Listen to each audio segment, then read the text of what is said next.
ಇದು ಮೆಸೇಜು ಓಕೆನಾ. ಹಿಂಗೆ ನನಗೆ ಲೋನು 9,45,000 ರೂಪಾಯಿ ಶಾಂಕ್ಷನ್ ಆಗಿದೆ. Hi, this is Reshma Shetty. Welcome back to my channel. My channel ಅಂತಲೇ ಹೇಳ್ತಾ ಇದ್ದೀನಿ, ಯಾಕೆಂದರೆ ನಾನು ಟೇಕ್ ಓವರ್ ಮಾಡಿದ್ದೀನಲ್ವ, ಸೊ ಹಾಗಾಗಿ ಇದು ಮೈ ಚಾನಲ್. ಏನು ಭಾರಿ ಟೇಕ್ ಓವರ್ ಮಾಡೋಳೆ. ನಾನು ವಿಡಿಯೋ ಮಾಡಬೇಕಂತ ಹೇಳ್ಬಿಟ್ಟು ಬಿಲ್ಡಪ್ ಕೊಟ್ಲು. ನಾನು ಬಿಲ್ಡಪ್ ಕೊಟ್ಟೆ, ಹೌದು. ನಾನು ಕರೆದೆ ತಾನೇ, ನೀವು ಬಂದ್ರಾ ಬರ್ತೀನೋ ಬಿಡ್ತೀನೋ ಮತ್ತಿನ್ನೇನು ವಿಡಿಯೋ ಬರೋದು ನಿನ್ ರೆಸ್ಪಾನ್ಸಿಬಿಲಿಟಿ. ನಾನೊಬ್ಳೆ ಏನ್ ಮಾಡಕ್ಕಾಗುತ್ತೆ ಪಾಪನ್ ಇಟ್ಕೊಂಡು. ಪಾಪನ್ ಬಿಡಮ್ಮ, ನೀನ್ ಒಬ್ಳೆ ವಿಡಿಯೋ ಮಾಡ್ಬೇಕಿತ್ತು, ಕುಕಿಂಗ್ ವಿಡಿಯೋ ಮಾಡ್ಬೇಕಿತ್ತು. ಓ ಸೊ ಇದೇ ತರ ಮಾತಾಡ್ಬಿಟ್ಟವಳೆ. ಸೊ ಇದೇ ತರ ಅಂತ ಕತೆ ಹೊಡಿತಾಳೆ. ಇದೇ ತರ ಅಂತೆಲ್ಲ ನಾನು ಕರೆದು ಸಾಕಾಯ್ತು, ಇವ್ರು ಬರಲ್ಲ, ಅದಕ್ಕೋಸ್ಕರನೇ ಇವತ್ತು ನಾನೇ ವಿಡಿಯೋ ಮಾಡೋಣ ಅಂತ ಹೇಳ್ಬಿಟ್ಟು ಸ್ಟಾರ್ಟ್ ಮಾಡಿದ್ದೀನಿ. ಸೊ ಹೇಗೆ ಹೋಗುತ್ತೆ ಅಂತ ನೀವೇ ನೋಡ್ತಾ ಇರಿ. ಸೊ ಅದಕ್ಕೂ ಮುಂಚೆ ನೀವು ಯಾರು ಚಾನಲ್ನ ಹೊಸ್ದಾಗಿ ನೋಡ್ತಾ ಇದ್ರೆ ಪ್ಲೀಸ್ ಸಬ್ಸ್ಕ್ರೈಬ್ ಮಾಡ್ಕೊಳ್ಳಿ, ಹಾಗೆ ಪಕ್ಕದಲ್ಲಿ ಕಾಣೋ ಬೆಲ್ ಐಕನ್ ಕೂಡ ಕ್ಲಿಕ್ ಮಾಡಿ, ಆಗ ನಿಮಗೆ ನೋಟಿಫಿಕೇಶನ್ ಬರುತ್ತೆ. ಎಸ್ ನಮ್ಮ ಮುದ್ದುಗೆಲ್ಲ ಹೇಳ್ತಾ ಇದ್ದಾನೆ ಎಸ್ ಅಂತ. ಓಕೆ, ಸೊ ಇವತ್ತಿನ ವಿಡಿಯೋ ಏನು ಅಂತಂದರೆ, ಫಸ್ಟು ಎಲ್ಲರದು ರಿಯಾಕ್ಷನ್ ಅಥವಾ ಎಲ್ಲರಿಗೂ ಹೇಗೆ ಅನಿಸ್ತು ಪಾಪು ಹುಟ್ಟಿದ್ದು ಅಂತ ಕೇಳೋಣ ಅಂತ ಅಂದ್ಕೊಂಡಿದ್ದೀನಿ. ಯಾಕೆಂದರೆ ಇವರು ಅವತ್ತು ಜಸ್ಟ್ ಬರೀ ಅನೌನ್ಸ್ ಮಾಡಿದ್ರು ಅಷ್ಟೇ, ರೇಷುಗೆ ಪಾಪು ಆಯ್ತು, ನಮಗೆ ಪಾಪು ಆಯಿತು, ಗಂಡು ಪಾಪು ಆಯಿತು ಅಂತ ಅಷ್ಟೇ. ಬಟ್ ಅಪ್ಪ ಅಮ್ಮಗೆ ಅಥವಾ ಹೇಮುಗೆ ಹೇಗೆ ಅನಿಸ್ತು ಇದೆಲ್ಲ ಏನೂ ಕೇಳೇ ಇಲ್ಲ ಇವರು. ಸೊ ಅದಕ್ಕೋಸ್ಕರ ಇವತ್ತು ನಾನೇ ಕೇಳೋಣ ಅಂತ ಅಂದ್ಕೊಂಡಿದ್ದೀನಿ, ಅವ್ರಿಗೆ ಹೇಗೆ ಅನಿಸ್ತು, ಅದಾದಮೇಲೆ ಅವನ್ನ ನೋಡಿದ್ಮೇಲೆ ಹೇಗೆ ಅನಿಸ್ತು ಅಂತ ಎಲ್ಲ ಕೇಳೋಣ. ಓಕೆನಾ? ಸೊ ಬನ್ನಿ. ಏನನ್ ಫುಲ್ ಆವಾಜ್ ಆಗ್ತಾವ್ರೆ ಮಾತಾಡಿಸ್ತಾ ಇಲ್ಲ ಅಂತ. ಗೈಸ್, ಇವಾಗ ಇವಳು ಏನೇನು ಹೇಳಬೇಕು ಮತ್ತು ಇವಳು ಏನು ಕಂಟೆಂಟ್ ಇದು ಮಾಡ್ತಾ ಇದ್ದಾಳೆ ಅದನ್ನ ಹೇಳಿದ್ಲು. ನಾನು ಇನ್ನೊಂದು ಇಂಪಾರ್ಟೆಂಟ್ ವಿಷಯದ ಬಗ್ಗೆ ಹೇಳಬೇಕು. ಅಂದರೆ ಇದು ಎಲ್ರಿಗೂ ಯೂಸ್ ಆಗೋವಂಥದ್ದು. ನನಗೆ ಬೆಳಗ್ಗೆ ಒಂದು ಮೆಸೇಜ್ ಬಂತು. ಆ ಮೆಸೇಜ್ ನೋಡ್ಬಿಟ್ಟು ಸಡನ್ನಾಗಿ ಗಾಬರಿ ಆಗೋಯ್ತು. ಆಮೇಲೆ ಅದೇನು ಅಂತ ರಿಯಾಲಿಟಿ ಗೊತ್ತಾಯಿತು. ಅದೇನು ಅಂತ ನಿಮ್ಗೆ ಲಾಸ್ಟಲ್ಲಿ ಹೇಳ್ತೀನಿ. ಫಸ್ಟ್ ಇವಾಗ ಇವಳು ರಿಯಾಕ್ಷನ್ ಎಲ್ಲರದು ಕೇಳ್ತಾಳಂತೆ, ಅದೆಲ್ಲ ಕ್ಯಾಪ್ಚರ್ ಮಾಡಿಕೊಂಡು ಬರ್ತಾಳೆ. Let's go guys. ನೋಡಿ ಗೈಸ್, ಇವಳು ಬ್ಲಾಗರ್ ಲಕ್ಷಣ. ಇವಳು ಕೇಳ್ಕೊಂಬರ್ತೀನಿ ಅಂತ ಹೇಳಿದ್ದು ನೀನು ರಿಯಾಕ್ಷನ್. ಈಗ ನನ್ನೇ ಕೇಳ್ಕೊಂಬೋಗು ಅಂತ ನನ್ನೇ ಕಳಿಸ್ತಾ ಇದ್ದಾಳೆ. ಇವಾಗ ಅಲ್ಲಿ ಪಾಪು ಅಂತಿದ್ದಾನೆ, ಅದಕ್ಕೋಸ್ಕರ ನೀವು ಹೋಗಿ ಕೇಳ್ಕೊಂಡ್ ಬನ್ನಿ, ನಾನು ಅವನ್ನ ನೋಡ್ಕೊಂತಿರ್ತೀನಿ. ಎಷ್ಟು ನೈಸಾಗಿ ಜಾರ್ಕೋತಾವಳೆ. ಅಲ್ಲೋಡ ಹೂ ಅಂತ ಇರೋದವನು. ಅವನ ಅಮ್ಮ ಬೇಕು ಅಂತ ಹೇಳಿದ್ರೆ. ಓ ಆಯ್ತು. ನೋಡಿ ಇಲ್ಲಿ ಯಾರಿದ್ದಾರೆ ಅಂತ. ಆಯಮ್ಮ ನೋಡಿ ಗೈಸ್, ಡಿಸ್ಟರ್ಬ್ ಮಾಡ್ತಾ ಇದ್ದಾನೆ ಇವನು. ನಾನು ಹೇಳಿದ್ದು HIAMMA. ಹಾಯ್ ಅಮ್ಮ. ಹಾಯ್ ಅಮ್ಮ. ಅಮ್ಮ, ನಿನಗೆ ಫಸ್ಟು ಪಾಪು ಹುಟ್ಟಿದಾಗ ನ್ಯೂಸ್ ಕೇಳಿ ಅನ್ನಿಸ್ತಾನ, ಫೋನ್ ಮಾಡಿ ಹೇಳಿದಾಗ? ಖುಷಿ ಆಯಿತು ತುಂಬಾ. ಕುತೂಹಲ, ಹೆಂಗೈತೆ ಮಗು ಫಸ್ಟ್ ನೋಡಬೇಕು ನಮ್ಮಮ್ಮಗು ಅಂತ. ಫೋಟೋ ತೋರಿಸಿದಾಗ ನೋಡಿದೆ ನಾನು, ಚೆನ್ನಾಗಿತ್ತು. ಆದರೂ ನೋಡೋಕ್ಕಾಗಲಿಲ್ವಲ್ಲ, ನನಗೆ ಹೋಗೋಕ್ಕಾಯ್ತಿಲ್ವಲ್ಲ ಅನ್ನೋದೊಂದು ಬೇಜಾರಾಯಿತು. ಖುಷಿ ಇತ್ತು. ಆಮೇಲೆ ಈಗ ಫಸ್ಟ್ ಟೈಮು ಬಂದು ಅಲ್ಲಿ ನೋಡಿದ್ರಲ್ಲ ಮೈಸೂರಲ್ಲಿ ಪಾಪುನ, ಆವಾಗ ಏನನ್ನಿಸ್ತು?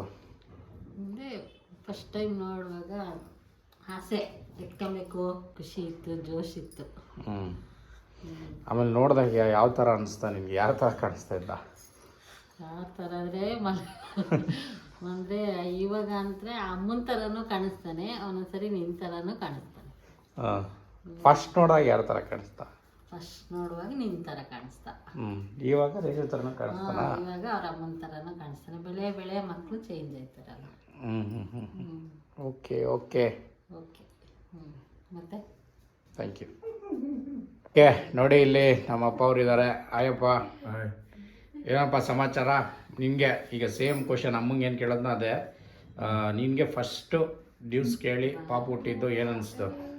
ನನಗೊಂಥರ ನಂಬಕ್ಕೆ ಆಗಲಿಲ್ಲ, ಒಂಥರ ಸಂತೋಷ ಆಯಿತು. ನನ್ನ ಮಗು ಆಯ್ತಲ್ಲ, ನಮ್ಮ ಮಗನಿಗೆ ನಾನು ತಾತ ಮುಟ್ಟಲ್ಲ ಅಂತ. ಏನೋ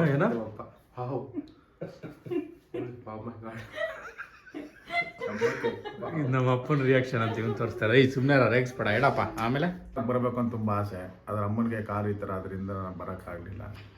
ಆಮೇಲೆ ಫಸ್ಟ್ ಟೈಮ್ ನೋಡಿದ ತಕ್ಷಣ ತುಂಬ ಸಂತೋಷ ಆಯಿತು ಮಗುನ. ಮಗು ಚಿಕ್ಕದ್ರಲ್ಲಿ ಯಾರ ಕಡೆ ಆಗದೆ ಅಂತ ಹೇಳೋಕ್ಕಾಗಲ್ಲ.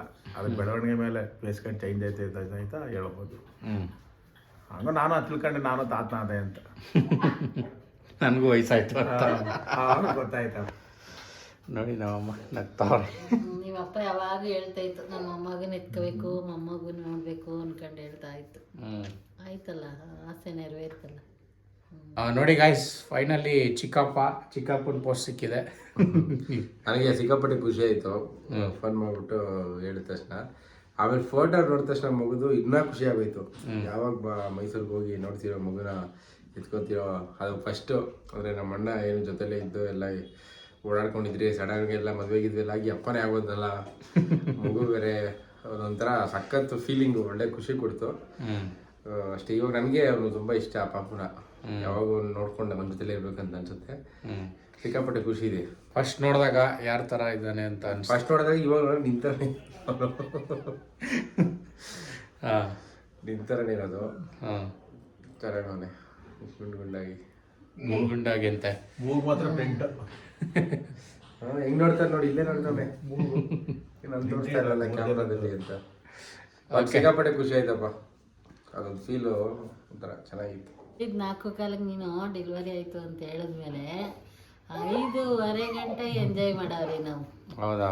5:30 ಗಂಟೆ ಏನು ಖುಷಿ ನಮಗೆ. ಮಗುವಾಯ್ತು ಅಂದ್ಕೊಂಡು 5:30 ಗಂಟೆ ಚೆನ್ನಾಗಿತ್ತು. ಅದೇ ಜೋಸಲ್ಲಿದ್ರಿ ನಾವು. ಅದೇ ನೋಡೋಕ್ಕಾಗಿಲ್ಲ, ಬಂದು ಅಷ್ಟೇ. ಅದೊಂದು ಬೇಜಾರಾಯಿತು, ಇನ್ನೇನಿಲ್ಲ. ಗೈಸ್ ನೋಡಿದ್ರಲ್ಲ ರಿಯಾಕ್ಷನ್ನು. ಇದು ಆ್ಯಕ್ಚುಲಿ ಆವತ್ತಿಂದ ರೇಷನು ಕೇಳಬೇಕು ಅಂತ ನಾನು ವೀಡಿಯೋ ಮಾಡಿದಾಗ ಅವ್ಳಿಗೆ ಇಷ್ಟ ಆಗಲಿಲ್ಲ.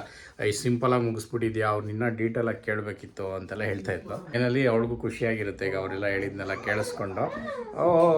ಸೊ ಇದಿಷ್ಟು ಅವರ ಒಂದೊಂದು ರಿಯಾಕ್ಷನ್ನು. ಆಯ್ತು. ಓಕೆ ಗೈಸ್, ನಾನು ಆ್ಯಕ್ಚುಲಿ ನಿಮಗೆ ಲಾಸ್ಟಲ್ಲಿ ಒಂದು ಸ್ಕ್ಯಾಮ್ ಬಗ್ಗೆ ಹೇಳ್ತೀನಿ ಅಂತ ಹೇಳಿದ್ದೆ. ಸ್ಕ್ಯಾಮ್ ಏನಪ್ಪ ಅಂತಂದರೆ, ನನಗೆ ಒಂದು ಮೆಸೇಜ್ ಬಂತು. ಅದು ನೋಡಿದ ತಕ್ಷಣ ಎಂಥವ್ರಿಗಾದ್ರೂ ಖುಷಿ ಆಗುತ್ತೆ ಸಡನ್ನಾಗಿ. ನನಗೂ ಏನನ್ನಿಸ್ತು ಅಂತಂದರೆ, ಫಸ್ಟ್ ಮೆಸೇಜ್ ಏನಂತ ಹೇಳ್ತೀನಿ ನೋಡಿ. ಉದ್ಯೋಗ ಲೋನ್ ಸ್ಕೀಮ್ 2025 ಅಂತೆ ಇದು ಟೈಟ್ಲ್. ಅದು rupees 9,45,000 can be successfully credited to ಅಂದ್ಬಿಟ್ಟು ನನ್ನ ಫೋನ್ ನಂಬರ್ ಇದೆ ಆನ್ September 1st ಅಂತ ಹಾಕ್ಬಿಟ್ಟು 4:16 PM. ಅದು ಟೈಮು ಕೊಟ್ಬಿಡೋ ನಾವು ಯಾವಾಗ ವಿಡ್ರಾ ಮಾಡ್ಕೊಬೇಕಂದ್ಬಿಟ್ಟು 4:16 PM ವಿಡ್ರಾ ವಯಾ UPI ಅಂತಂದ್ಬಿಟ್ಟು ಒಂದು ಲಿಂಕ್ ಹಾಕಿದ್ದಾನೆ. ಕಂಪ್ಲೀಟಾಗಿ ಫೇಕು. ಯಾಕೆಂದರೆ ನನಗೆ ಗೊತ್ತಿದೆ ನಾನು ಯಾವ್ದು ಲೋನ್ಗೂ ಅಪ್ಲೈ ಮಾಡಿಲ್ಲ ಅಂತ. ಅದರಲ್ಲಿ ಇವ್ರು ಹಾಕಿರೋದು ಏನಂದ್ರೆ ಉದ್ಯೋಗ ಲೋನ್ ಅಂತೆ. ಉದ್ಯೋಗ ಲೋನು ಇವ್ರೇನು ಮಾಡ್ತಾರೆ, ಒಂದು ಡೇಟಾಬೇಸ್ ಎತ್ಕೊಂಡ್ಬಿಟ್ಟು ಸೇಮ್ ಮೆಸೇಜ್ನೇ ತುಂಬ ಜನಕ್ಕೆ ಕಳಿಸ್ತಾರೆ. 100-150 ಜನಕ್ಕೆ 200 ಜನ ಕಳಿಸ್ತಾರೆ. ಅದರಲ್ಲಿ ಯಾರು ಹಿಂಗೆ ನೋಡಿಬಿಟ್ಟು ಕ್ಲಿಕ್ ಮಾಡಿದ್ರೆ ನಿಮ್ಮ ಅಕೌಂಟಲ್ಲಿರೋ ದುಡ್ಡೆಲ್ಲ ಡೆಫಿನೆಟಾಗಿ ಖಾಲಿ ಮಾಡ್ತಾರೆ. ಏನು ಗುರು, ಒಂದು ಲಿಂಕ್ ಕ್ಲಿಕ್ ಮಾಡಿದ ತಕ್ಷಣ ಏನಾಗ್ಬಿಡುತ್ತೆ ಅನ್ನೋ ಥರ ಥಿಂಕ್ ಮಾಡೋಕೆ ಹೋಗ್ಬಿಡಿ. ಇದೆಲ್ಲ ಒಂಥರ ಹ್ಯಾಕಿಂಗ್ ಲಿಂಕ್ಸ್ಗಳಿರ್ತವೆ. ಇದನ್ನು ಕ್ಲಿಕ್ ಮಾಡೋದ್ರಿಂದ ಡೆಫಿನೆಟಾಗಿ ನಿಮ್ಮ ಅಕೌಂಟಲ್ಲಿರೋ ದುಡ್ಡನ್ನೆಲ್ಲ ಇವರು ಲಪಾಯಿಸ್ಬಿಡ್ತಾರೆ, ಅದರಲ್ಲಿ ಡೌಟೇ ಇಲ್ಲ. ಇವನು ನೋಡಿ ಎಂಥ ಬುದ್ಧಿವಂತ, ಅವನು ಮೊಬೈಲ್ ನಂಬರಿಂದ ಕಳಿಸೋನು ಈ ಥರ ಮೆಸೇಜು. ಇವಾಗ ನಾನೇನೋ ಲೋನ್ಗೆ ಅಪ್ಲೈ ಮಾಡಿಲ್ಲ, ಬಟ್ ಯಾರಾದರೂ ಪಾಪ ಲೋನ್ ಏನೋ ಅಪ್ಲೈ ಮಾಡಿರ್ತೀರಾ, ಲೋನ್ ಏನೋ ಮೆಸೇಜ್ ಬರುತ್ತೆ, ಕಾಲ್ ಬರುತ್ತೆ ಅಂತ ವೆಯ್ಟ್ ಮಾಡ್ತಾ ಇರ್ತೀರಾ. ಆ ಟೈಮಲ್ಲಿ ಈ ಥರ ಬರುತ್ತೆ. ಇದನ್ನು ನೋಡ್ಬಿಟ್ಟು ನೀವು ಬಕ್ರ ಹಾಕೋಬೇಡಿ. ಯಾರೂ ಈ ಥರ ಹಿಂಗೆ UPI ಮುಖಾಂತರ ನಿಮಗೆ 9 ಲಕ್ಷ ರೂಪಾಯಿ ಲೋನ್ ಬರ್ತಾ ಇದೆ, ಅದನ್ನು ಕ್ಲಿಕ್ ಮಾಡಿಬಿಟ್ಟು ತೊಗೊಳ್ಳಿ ಅಂತ ಯಾರೂ ಹೇಳಲ್ಲ. ಬ್ಯಾಂಕ್ ಪ್ರೊಸೆಸ್ ಎಲ್ಲ ನಿಮ್ಗೆ ಗೊತ್ತಿರುತ್ತೆ. ಬ್ಯಾಂಕಲ್ಲಿ ನಿಮಗೆ ಓಕೆ ಆದರೆ ಇಮಿಡಿಯೇಟ್ ನಿಮ್ಮ ಅಕೌಂಟ್ಗೆ ಅಮೌಂಟ್ ಬರುತ್ತೆ. ಸೊ ಈ ಥರ ಒಂದು ಸ್ಕ್ಯಾಮ್ ನಡೀತಾ ಇದೆ. ಆ್ಯಕ್ಚುಲಿ ಇದು ಯಾರೋ ಒಂದು ರೀಲ್ ಏನೋ ಮಾಡಿದ್ರು, ನೋಡಿದ್ದೆ. ಬಟ್ ಅದಾದಮೇಲೆ ಇದೇ ಮೆಸೇಜ್ ನನಗೆ ಬಂದಿದ್ದು, ನನಗೆ ಶಾಕ್ ಆಯಿತು. ಸೊ ದಯವಿಟ್ಟು ಈ ಥರ ಸ್ಕ್ಯಾಮ್ಗೆಲ್ಲ ಬಲಿಯಾಗಬೇಡಿ. ಇದೊಂದು ಗೊತ್ತಾಗಲಿ, ತುಂಬ ಜನಕ್ಕೆ ಒಂದು ಅವೇರ್ನೆಸ್ ಇರಲಿ ಅನ್ನೋ ಕಾರಣಕ್ಕೆ ಇದೊಂದು ಈ ವಿಡಿಯೋದಲ್ಲಿ ಹೇಳಬೇಕು ಅಂತ ಅನ್ನಿಸ್ತು. ಸೊ ಅದಕ್ಕೋಸ್ಕರ ಈ ವಿಡಿಯೋದಲ್ಲಿ ಹೇಳ್ತಾ ಇದ್ದೀನಿ. ಸೊ ಆದಷ್ಟು ಹುಷಾರಾಗಿರಿ, ನಿಮ್ಗೆ ಗೊತ್ತಿರೋರಿಗೆಲ್ಲ ಈ ವಿಷಯನ ತಿಳಿಸಿ.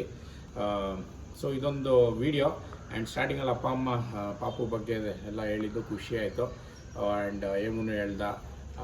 ಇದು ತುಂಬ ದಿನದಿಂದ ಪಾಪ ರೇಷು ಕೇಳಬೇಕಂತ ಅಂದ್ಕೊಂಡಿಲ್ಲ. ಸೊ ಅವ್ಳಿಗೂ ಖುಷಿಯಾಗಿರುತ್ತೆ. ಸೊ ಇದೇ ರೀತಿ ಬ್ಲಾಗ್ಸ್ ಬರ್ತಾ ಇರುತ್ತೆ, ನೋಡ್ತಾ ಇರಿ ಆದಷ್ಟು. ಆ್ಯಂಡ್ ಕ್ಯಾಮ್ರಾಯಿಂದ ಇದನ್ನಲ್ಲ ಅವನು ಬರೋಕ್ಕೆ ಹೇಳಿ ಬ್ಲಾಗ್ಸ್ಗೆ ಆವಾಗ ಅವತ್ತಿಂದ ಬಂದವನು ಇವತ್ತು ಬರ್ತಾವನೆ. ಸೊ ಇದಿಷ್ಟು ಇವತ್ತಿನ ಒಂದು ಬ್ಲಾಗ್. ಆದಷ್ಟು ಆ್ಯಕ್ಟಿವ್ ಇರೋದಕ್ಕೆ ಟ್ರೈ ಮಾಡ್ತೀವಿ. ಬಟ್ ಏನಂದರೆ ಗೈಸ್, ದಯವಿಟ್ಟು ಸಪೋರ್ಟ್ ಕೊಡಿ. ಆದಷ್ಟು ವ್ಯೂಸ್ ಸ್ವಲ್ಪ ಜಾಸ್ತಿ ಬಂದಷ್ಟು ಜೋಶ್ ಬರುತ್ತೆ. ಲಾಸ್ಟ್ ಒಂದು ವೀಡಿಯೋ ಹಾಕಿದ್ವಲ್ಲ, ಅದಕ್ಕೆ ಅಷ್ಟೊಂದು ರೆಸ್ಪಾನ್ಸ್ ಬರಲಿಲ್ಲ. ಒಂದು ಸ್ವಲ್ಪ ಡೌನ್ ಆಯಿತು. ಎಕ್ಸ್ಪೆಕ್ಟ್ ಮಾಡಿದಷ್ಟು ಬರಲಿಲ್ವಲ್ಲ ಅಂದ್ಬಿಟ್ಟು. ಬಟ್ ದಯವಿಟ್ಟು ನಿಮ್ಮ ಸಪೋರ್ಟ್ ಇರಲಿ ಅಂತ ಹೇಳ್ತಾ ಮತ್ತೆ ಇನ್ನೊಂದು ವಿಡಿಯೋದಲ್ಲಿ ಸಿಗ್ತೀನಿ. ಅಲ್ಲಿವರೆಗೂ bye bye, take care, love you all.